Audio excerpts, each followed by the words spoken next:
है कि भारत का अंतिम ज्योतिर्लिंग किसी युद्ध, किसी राजा या किसी चमत्कारिक वरदान से नहीं, बल्कि एक माँ की अकल्पनीय क्षमा से प्रकट हुआ। ये वो स्थान है जहाँ एक स्त्री ने अपने ही पुत्र के हत्यारे के लिए शिव से दंड नहीं, क्षमादान मांगा। यही है घृष्णेश्वर ज्योतिर्लिंग। हर हर महादेव।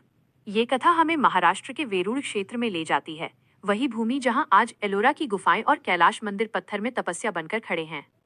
यह कोई संयोग नहीं है। कहा जाता है जहाँ ज्ञान, तप और भक्ति एक ही स्थान पर मिलते हैं, वहीं शिव स्वयं प्रकट होते हैं। बहुत समय पहले यहाँ एक ब्राह्मण रहते थे। नाम था सुदेह। सरल जीवन, धार्मिक स्वभाव और शिव में अटूट आस्था। उनकी पत्नी थी घृष्णा। घृष्णा सिर्फ नाम से नहीं, स्वभाव से भी पवित्र थीं। उनका जीवन एक ही नियम पर चलता था, पहले शिव, बाकी सब बाद में। हर सुबह सूर्य निकलने से पहले घृष्णा उठती।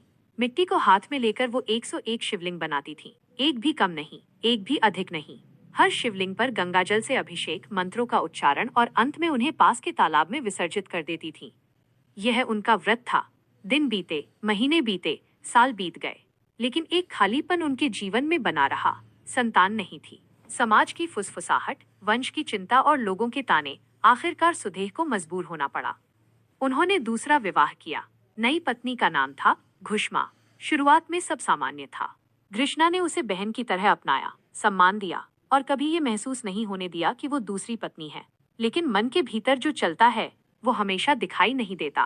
कुछ समय बाद घुष्मा को पुत्र की प्राप्ति हुई। घर में उत्सव था, खुशी थी, लेकिन वहीं से एक बीज बोया गया, ईर्ष्या का। घुष्मा ने देखा सुदेह आज भी कृष्णा को वही सम्मान देते हैं। लोग आज भी कृष्णा को पवित्र स्त्री कहते हैं। उसके मन में धीरे धीरे क्रोध भरने लगा। मेरे पास पुत्र है, फिर भी वो उससे अधिक पूजनीय क्यों है? ईर्ष्या जब मन में घर बना लेती है तो वो तर्क नहीं देखती, वो रिश्ते नहीं देखती और एक दिन वो मानवता भी नहीं देखती। एक काली रात जब सब सो रहे थे, घुष्मा ने अपने ही पुत्र की हत्या कर दी और शव को उठाकर उसी तालाब में फेंक दिया जहाँ घृष्णा प्रतिदिन शिवलिंग विसर्जित करती थी। उसने सोचा कल सुबह सारा दोष घृष्णा पर जाएगा।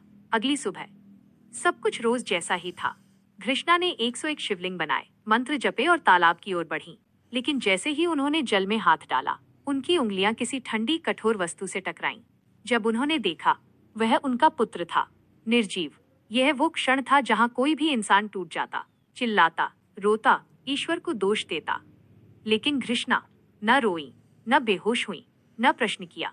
उन्होंने अपने पुत्र को जल में ही रखा और आंखें बंद करके कहा, हे महादेव, ये भी आपकी लीला है। और उन्होंने पूजा पूरी की। यही भक्ति और आस्था के बीच अंतर समझ में आता है। आस्था सुख में होती है, भक्ति दुख में भी नहीं टूटती। घृष्णा की ये अवस्था साधारण नहीं थी। उनकी करुणा इतनी विशाल थी कि वो शिव तक पहुंच गई। आकाश गड़गड़ाया, धरती कांपी और उसी स्थान पर भगवान शिव प्रकट हुए, त्रिशूल हाथ में, नेत्रों में तेज। उन्होंने कहा, माँ, वर मांगो। शिव ने कहा, मैं तुम्हारे पुत्र को जीवित कर दूंगा और अपराधी को भयानक दंड दूंगा। लेकिन घृष्णा ने जो कहा वो इतिहास बन गया। उन्होंने हाथ जोड़कर कहा, हे प्रभु, मेरे पुत्र को जीवन दे, लेकिन मेरी सौतन को क्षमा कर दे। यह सुनकर स्वयं शिव मौन हो गए। जहाँ न्याय की सीमा खत्म होती है, वहीं करुणा शुरू होती है। शिव ने पुत्र को जीवित किया और घुष्मा को पाप बोध से भर दिया। तभी शिव ने कहा, आज से इस स्थान पर मैं घृष्णेश्वर के नाम से ज्योतिर्लिंग रूप में वास करूंगा। और उसी क्षण वो भूमि 12वां और अंतिम ज्योतिर्लिंग बन गई।